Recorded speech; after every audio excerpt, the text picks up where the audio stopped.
महाराष्ट्राची लोकप्रिय वृत्तवाहिनी आता डीडी फ्री डिशवर। आजपासून डीडी फ्री डिशच्या प्रेक्षकांना TV9 मराठी 68 या क्रमांकावर पाहता येणार। कळंबमधील मनीषा बिडवे हत्या प्रकरणी एक आरोपी ताब्यात। हत्या प्रकरणातील 2 आरोपींपैकी एक आरोपी फरार।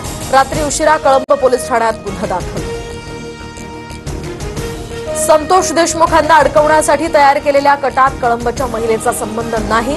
अंजली दमानी यांच्या दाव्यानंतर डीवायएसपी संजय पवारांची माहिती। तर या प्रकरणाचा अधिकचा तपास सुरू। प्रकरणात धनंजय मुंडेंचं नाव येऊ नये म्हणून कळंबच्या महिलेचं प्रकरण दाबलं जात आहे। अंजली दमानी यांचा आरोप।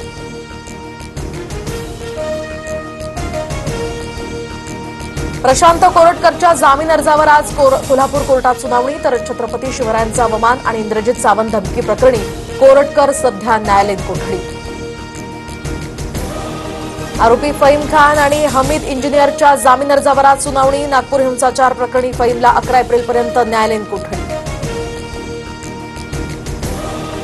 कुणाल कामराच्या 2 फेब्रुवारीच्या शोमधील प्रेक्षकांना सुद्धा पोलिसांकडून समन्स। तर नया भारत शोमध्ये उपस्थित प्रेक्षकांचे जबाब नोंदवले जाणार। काही प्रेक्षकांचे जबाब नोंदवण्यास सुरुवात झाल्याची माहिती।